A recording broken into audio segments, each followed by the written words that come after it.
Welcome options traders, happy Friday everyone, and I wanted to post another technical analysis video here that was really a request from one of the traders in this group. It's not normally an indicator that I teach, mostly for the fact that it's not widely used, but it's a really interesting indicator. It's been around for a long time, so I thought why not, let's go ahead and add it to the mix of the technical indicators. So let's take a look at the Ichimoku Clouds.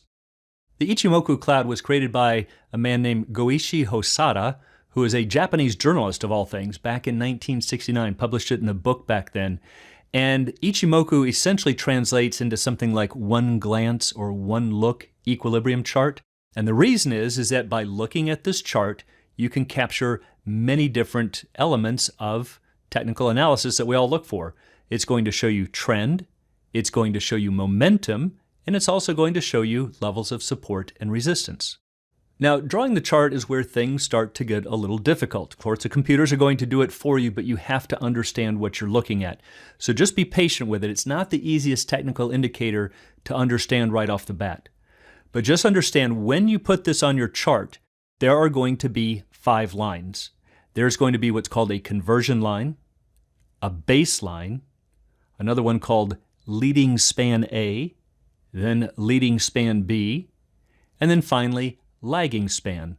I know they're not the most user-friendly terms, and you're going to find out in just a moment. I'm going to knock off this lagging span because it's more of a reference point. So just to make things easier, we're really going to look at 4 of these 5 lines. But just realize when you put them on your chart and you can change the colors, you're going to see 5 different potential lines. So now let's take a look at the calculations for each of these. The conversion line is simply the 9-period high plus the 9-period low divided by 2. So it's just the average. So remember, as I've talked about in many of these tech classes, when we use the word period, it depends on the time frame of your chart. So if you're looking at a day chart, we're going back 9 days, finding the highest trade during that time and the lowest trade, adding them up, dividing by 2, and that's going to give us our current point on our conversion line. On the other hand, if you're using, let's say, a 2-minute candle, then going back 9 periods would be 9 candles or 18 minutes. You're going to find the highest trade during that 18-minute period, the lowest trade, add them up and divide it by 2. So for this video, I'm going to assume that we're always looking at a day chart. So if I happen to say days, just understand you can always substitute that for whatever time frame that you're in. So the baseline, the second line here, is the 26-period high or the 26-day high, the 26-day low, divided by 2. We're taking the average over the past 26 days. Leading span A, what are we going to do here? This is where things start to get interesting. We're going to take the first 2 lines, the conversion line and the baseline, add them up and divide it by 2. So it's taking the average of those first 2 lines. Now, leading span B is doing the 52-period high and the 52-period low divided by 2. So again, if we're in a day chart, we're looking back 52 days, taking the high trade and the low trade during that time, adding them up and dividing by 2. And that's going to be the leading span B. And then finally, the lagging span is simply the closing prices from 26 periods or 26 days in the past. Now again, as I mentioned, to try and keep things simple for this video, the lagging span is really used as a reference point. It's not really going to trigger any signals. It's to help confirm if there's a trend. So to make things easy, I'm just going to forget about this one. It's not really used a lot except for confirming signals. But the main thing you need to understand is that your clouds are built by using the leading span A and the leading span B. So whenever we see a cloud on our chart, it is always the span A and span B lines that are making those up. Most of the time, the defaults are set to red and green. Of course, we can change them. But I'm going to keep with the tradition because that's how most of you will see it on charts. Leading span A is traditionally green, and leading span B is usually red. So for example, in this chart down here, you can see that the top of the cloud is in green. That's our span A line. And the bottom is in red. And anytime the green is above red, they will shade that cloud in green. Conversely, if we have the green line span A fall below span B, then they're going to shade the cloud in red. So again, remember, all of your clouds are built on either span A or span B. If A is above B, the cloud is green. If it's below, the cloud is red. In addition to that, we're going to see two lines that sit off of this. Normally you would see three to see your lagging, but because I've removed it, for our purposes, you're just going to see two other lines that are not part of the cloud. They're used in the calculation of the cloud, but they also sit off of the cloud. And that's our conversion line, and the default is typically blue. So you're going to see that your conversion line here will be in blue, and then your baseline here will be in red. All right, so now that you understand the basics of how these lines are created and how they're calculated, how do we use them? Let's go over to the eTrade platform and put the Ichimoku Clouds on our chart here. Just go up here to Studies and select All Studies from down here. And then right here under the eyes, Ichimoku Clouds, select that. And there are the 5 lines I talked about. 1, 2, 3, 4, 5. You can see the defaults are the colors that I talked about. Here's the lagging span. And again, this is more of a reference point. You can certainly read about it on the web, but it doesn't really give you any signals. So, for the purpose of this video, I'm going to, let's just color it in white here to kind of eliminate it and make it a little easier to see. Again, we can change defaults up here. I would always leave them. That's true for most technical indicators because that's what causes people to react. But this is where you would change your defaults. We choose Save, and there's our cloud chart. So here we are looking at Amazon, and let me go back to, let's go to a 1-year chart. And the first thing to notice is that whenever prices, the candles here, are above the clouds, that we are in a uptrend.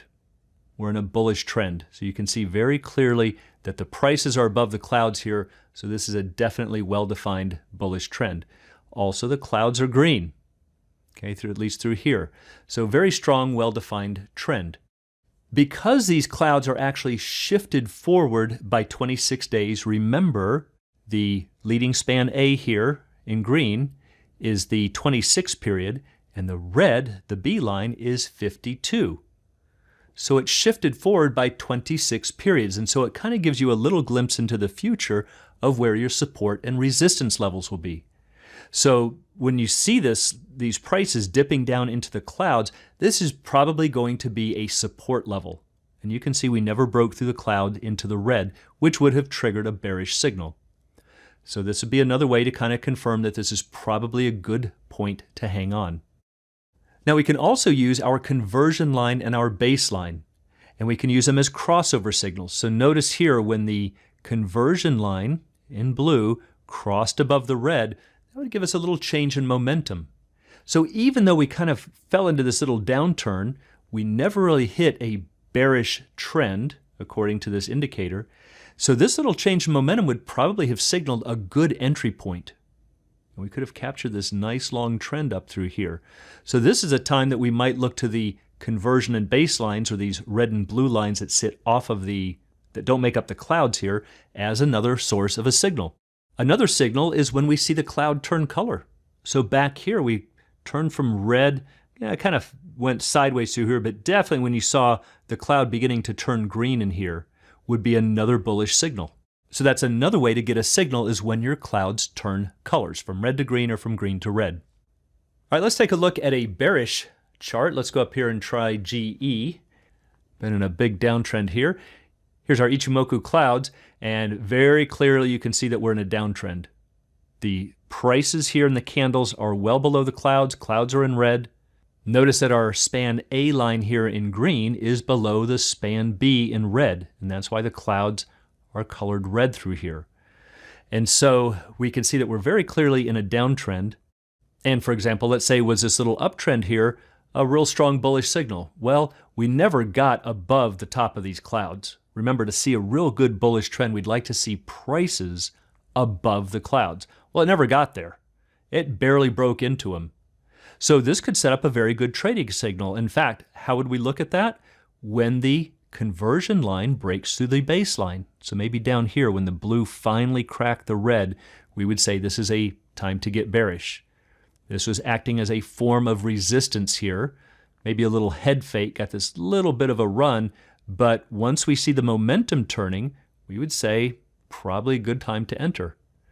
And again, it's going to act as a form of resistance. This is another thing we could look and say it's probably going to resist through here, probably going to resist in here. Now here's a point where we might have gotten a head fake. We cracked above the clouds, but we also see some bearish candlestick formations right here, some inverted hammers.